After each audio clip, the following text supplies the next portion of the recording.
Sign up for the newsletter and shop merch and clothing at www.dbcheftv.com.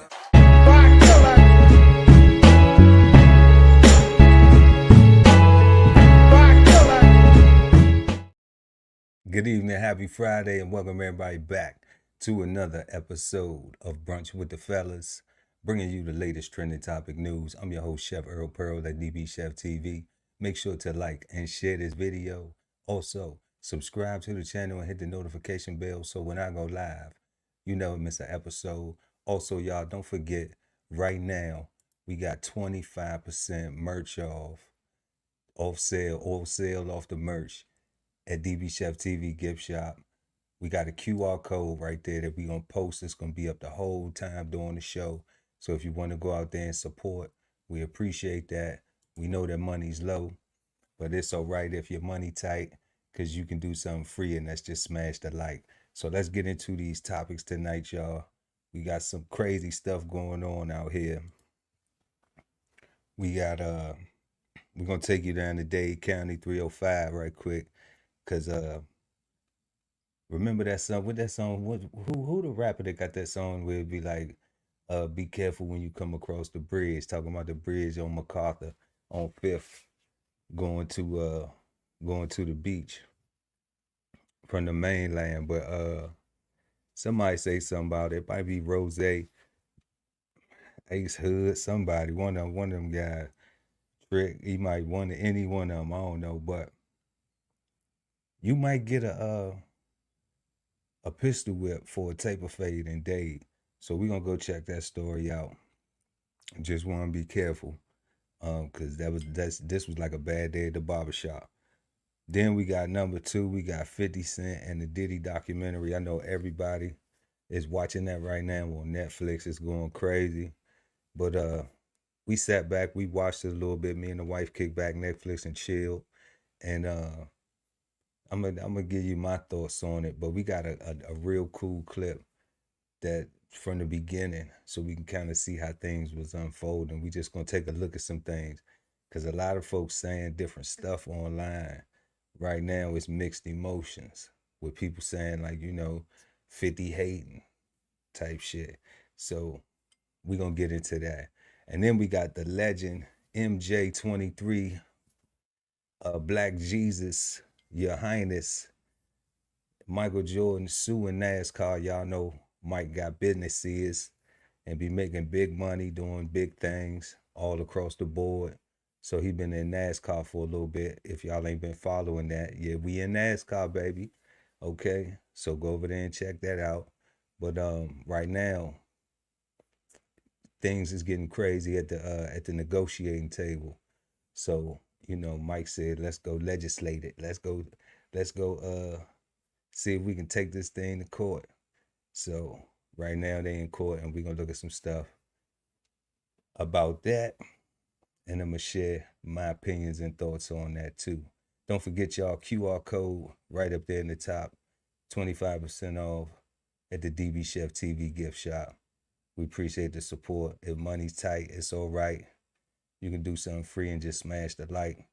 And let's go ahead and get into this first clip right here.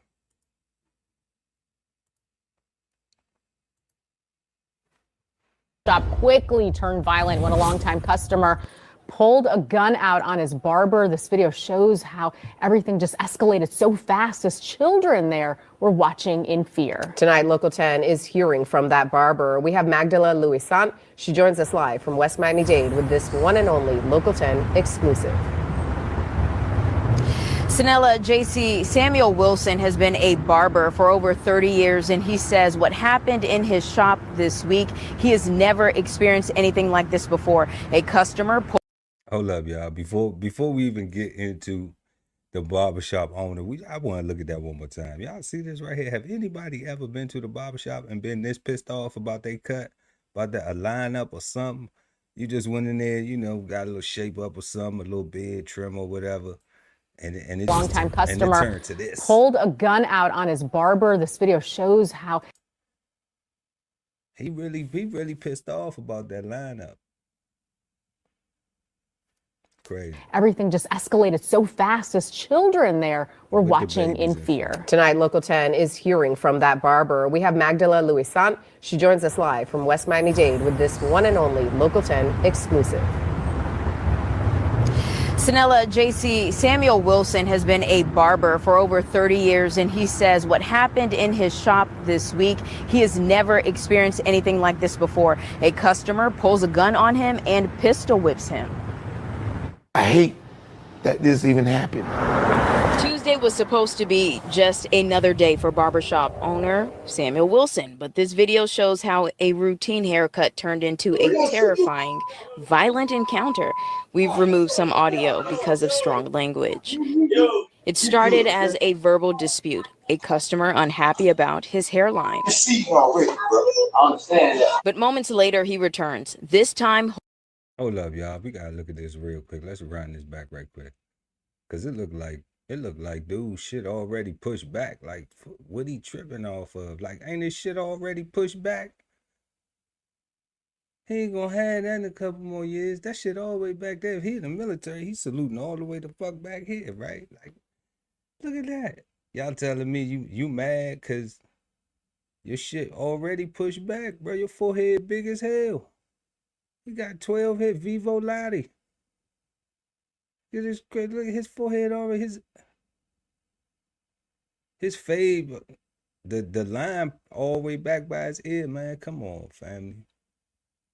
Already, bro. I understand that. But moments later, he returns, this time holding a gun, threatening Wilson as two children watch and another customer tries to calm him down. He wasn't a man till he had that pistol in his hand. Slapped me in the head with it, choked me out. You got it. Wilson says he wasn't a random walk-in. He's cut the man's hair many times before. He had a county uniform on. I did not think he was gonna come around here and come back. I thought we might have fisticuffed, but I didn't think he was gonna come back with a firearm. I told him, man, have a good day. You have a good day. And you have a good day, bro. Despite the attack, Wilson says he's not going anywhere. He opened his shop in Perrine 5 years ago and loves the community that supported him. This is a safe place for anybody, but I hope the best for you, homie. Have a good day and have a good life. Now, Wilson tells me guns aren't allowed in his shop anyway, but he's going to be making security changes, and that includes locking the door after each customer. As for the man in the video, Miami-Dade Sheriff deputies believe they have the person responsible. Once we've confirmed the charges and his name, we'll update you. Yeah, y'all. So that was messed up over a haircut. Shout out to 2 Square Biz barbershop. Shout out to Square Biz barbershop. Yeah, shout out to Square Biz barbershop. And I think they in Kendall or Perrine. They out west somewhere. But shout out to them, man. That's foul. That's foul. And bruh said that he been cutting his hair for a while too. So he wasn't even no new. That wasn't even like just no walking in. Somebody just came in off the street tripping. I think bro really had something else going on in his life. Cause to do all that when your hairline already pushed back, I think he just, and then like he said, he knew him cause he done cut his hair. He a regular. Yeah, I think Buddy was just on some fuck shit. Like that's foul though. But now, I think he was a convicted felon already. So, my boy was at work. Crazy. But yeah, now he gonna be it's gonna be sad for Christmas for him, for everybody who was counting on him to be there with the eggnog. Ain't gonna be no eggnog and no cookies for him, man. So think about the shit you do. It damn sure ain't worth no haircut out here. What we got next, y'all? We got this Diddy documentary. Let's get into this Diddy 50 Cent thing. Never before seen footage of Sean Diddy Combs in the days leading up to his arrest in New York last September. You want to put the stuff in my fanny pack, King?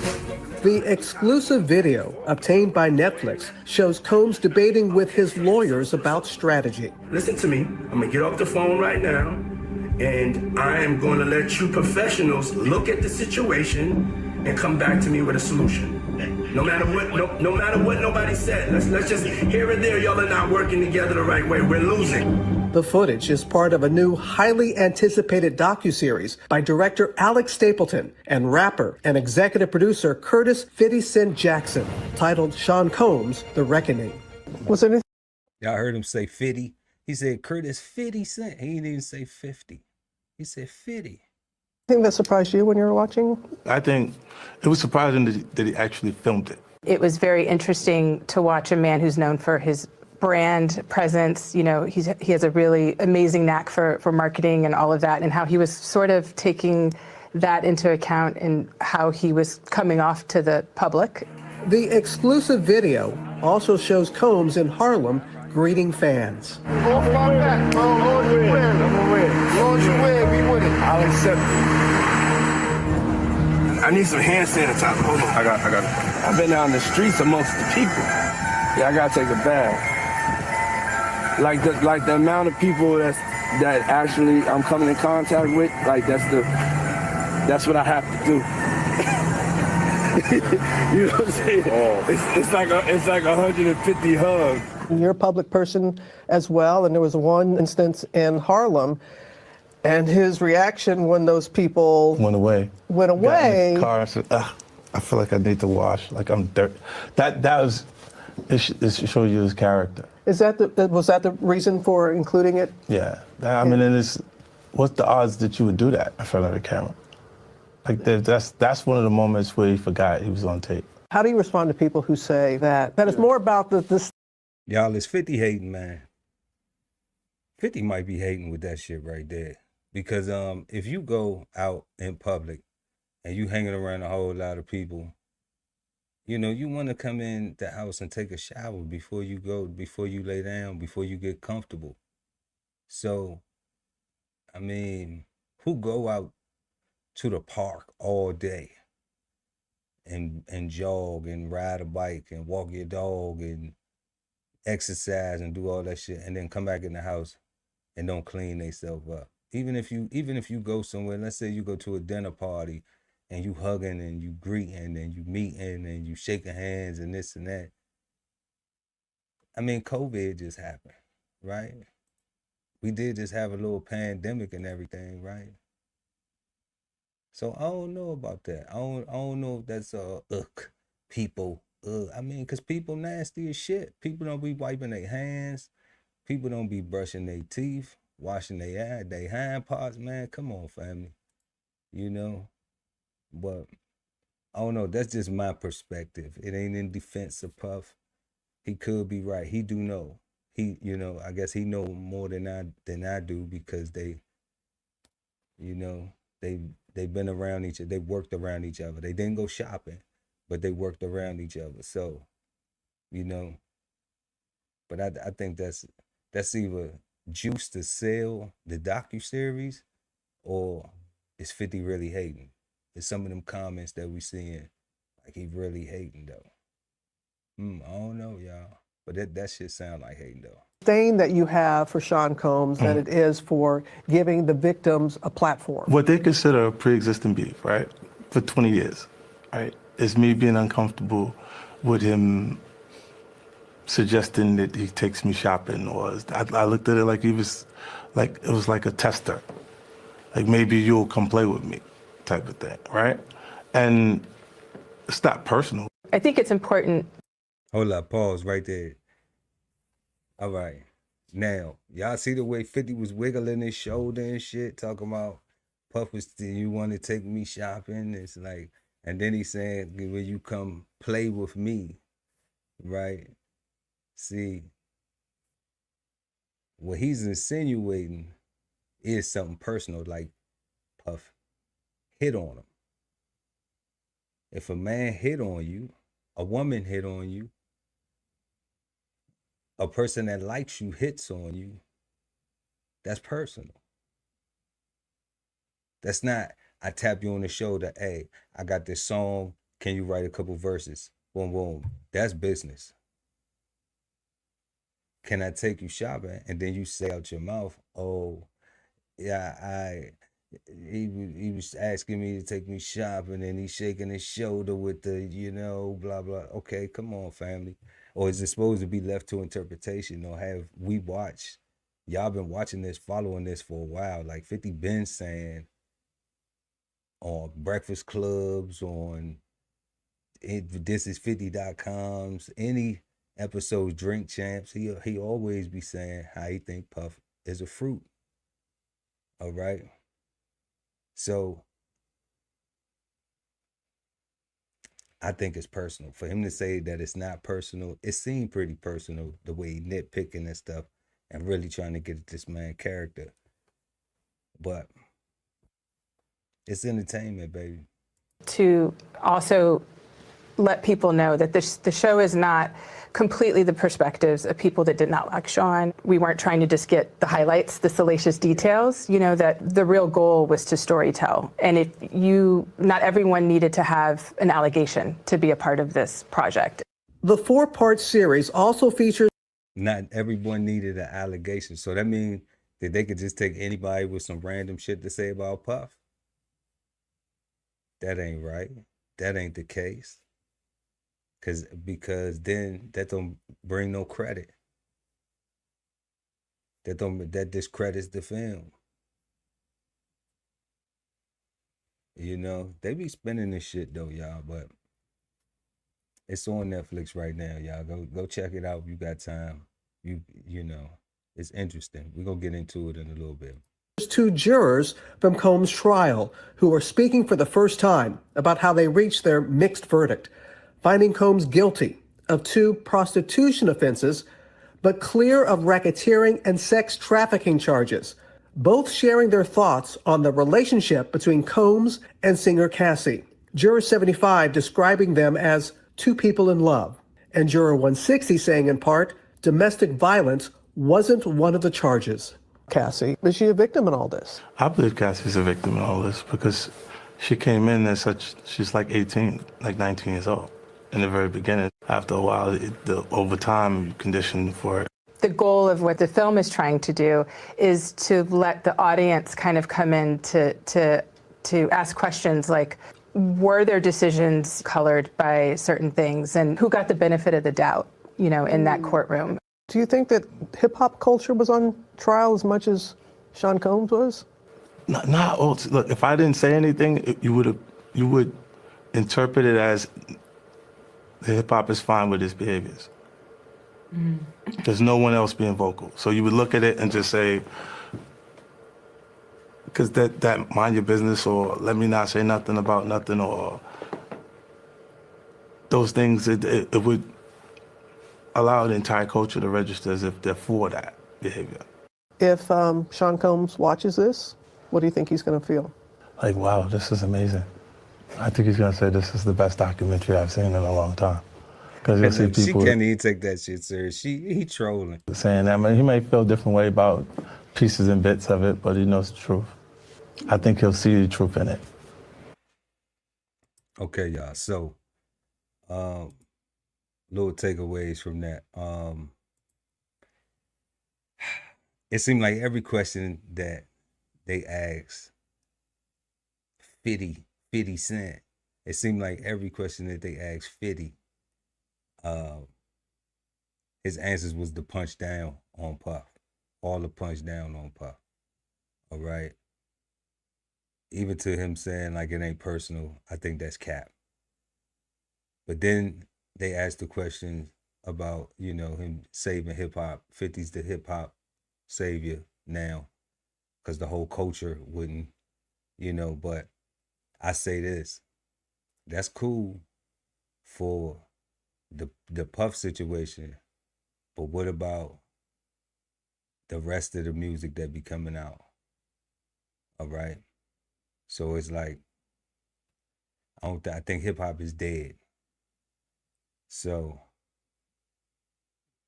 that's cap too, you know. But it looked good though, you know what I'm saying? 50 was sharp and everything, you know. But the questions that they asked her, the other director, executive producer, all her questions, all her responses were based on the documentary.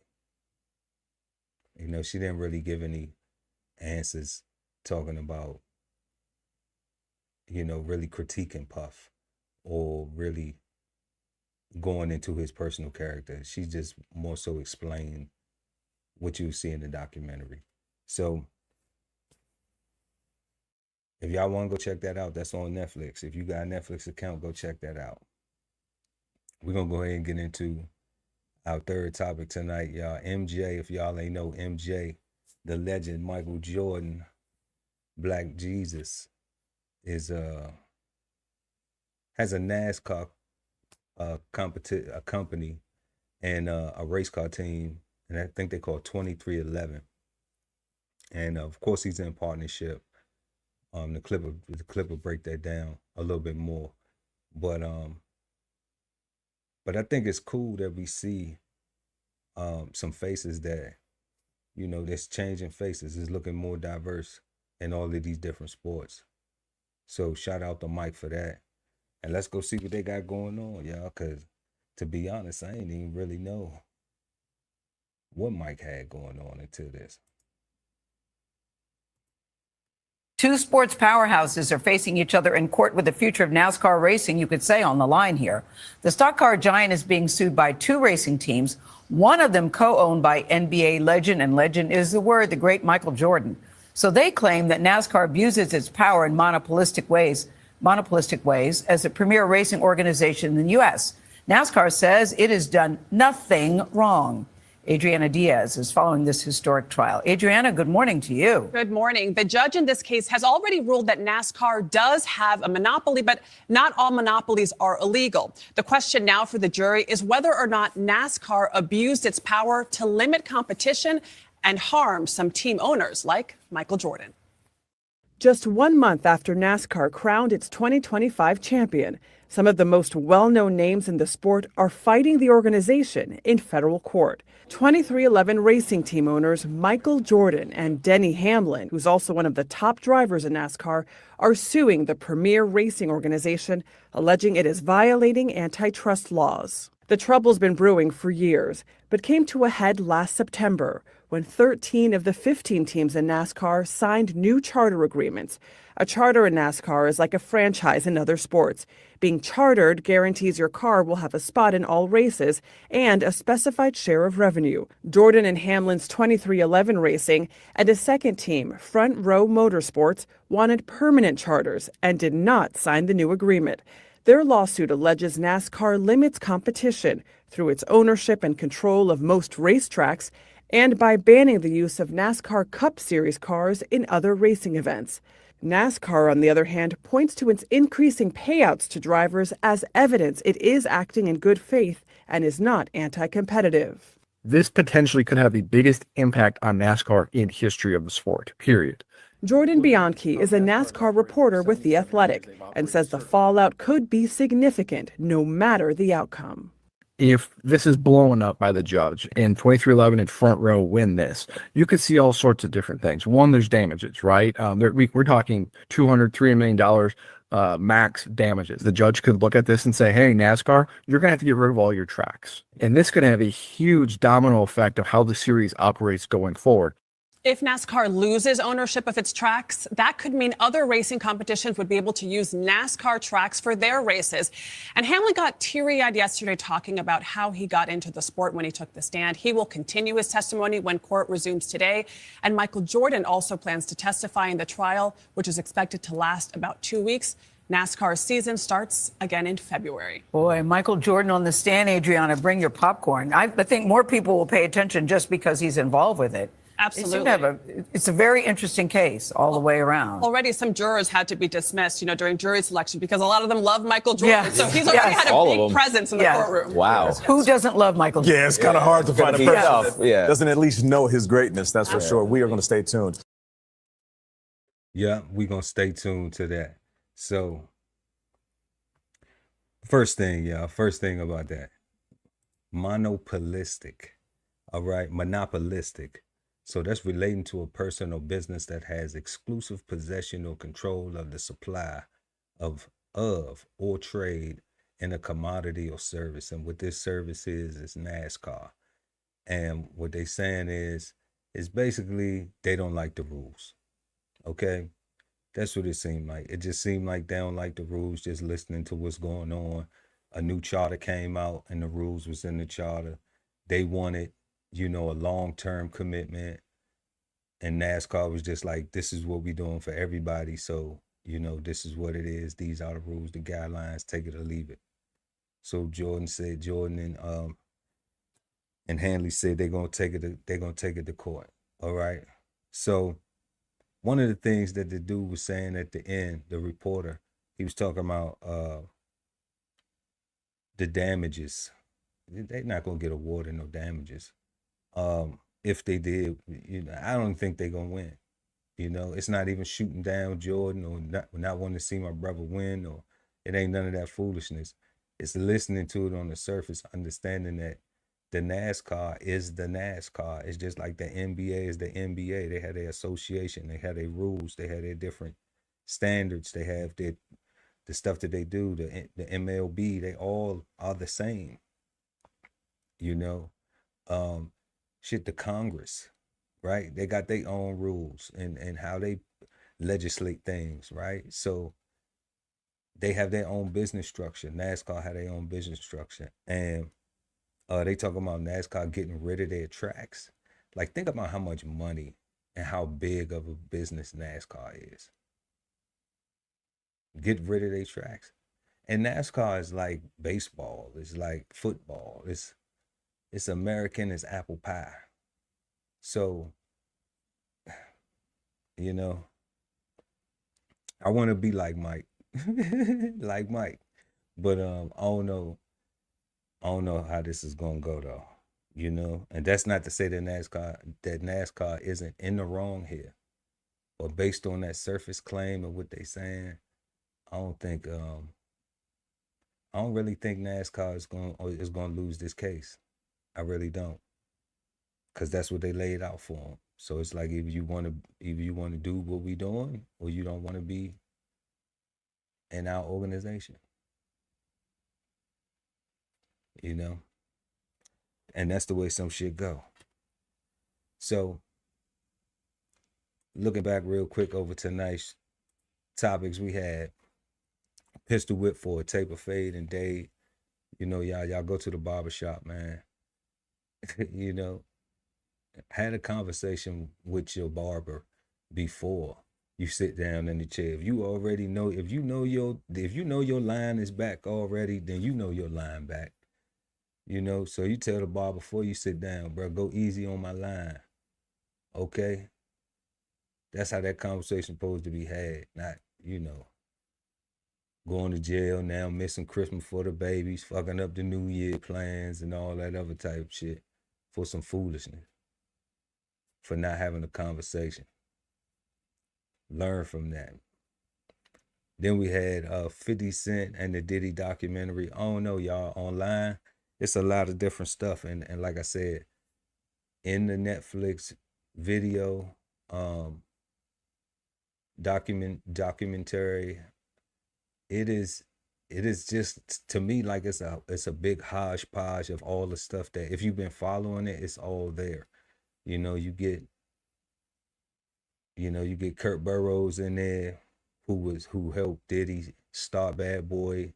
He got a perspective going on. And then you see a lot of the same other guys people that we've seen speaking about things.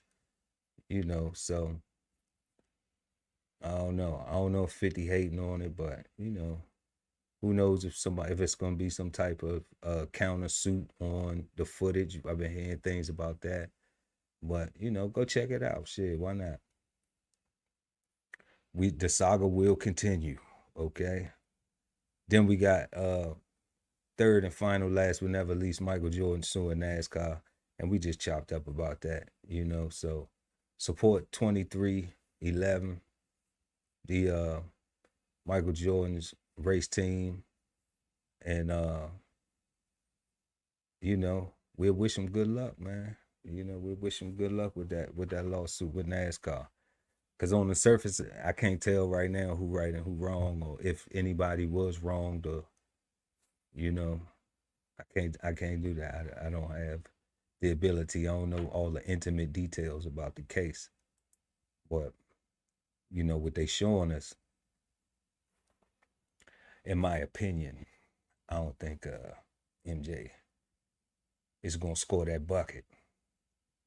But yeah, y'all, thank everybody for pulling up tonight and hanging out with us. Make sure to leave comments in the comment section down below. And don't forget, right now, we got 25% off all merch. Happy holiday sale going on at the DBCHEFTV gift shop. Make sure to smash that like and share this video. Also subscribe to the channel and hit the notification bell so when I go live, you never miss an episode. Everybody have a peaceful, positive, and productive rest of your weekend. And don't forget to come right back here to the network, DBCHEFTV, tomorrow night at 8 p.m. with the God Ali. Oh no, that's not. We'll be this Friday, Saturday, each and every Sunday night. So tomorrow after next. So Sunday night, y'all. Cigar Sundays live right here on DBCHEFTV network. That's all we got until next time. Peace.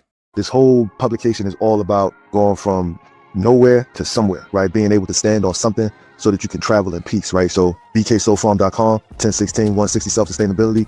Jump on the list and get yourself together, right? Because it is irresponsible to not even know what responsibility means. So get yourself together, food, clothing, and shelter, protection of that, support your interests, and live. It's the most wonderful time of the year again, where families make new memories, share old memories, and celebrate the new year. So visit the DBCHEFTV gift shop for the best stocking stuffers to add to your holiday cheer. Enjoy 25% off our entire site now through January 5th, 2026. At the Veteran Kettle Podcast, we thank you for your service, support, and sacrifice to our country. Listen to real stories of adversity and triumph as we give our best to honor our vets.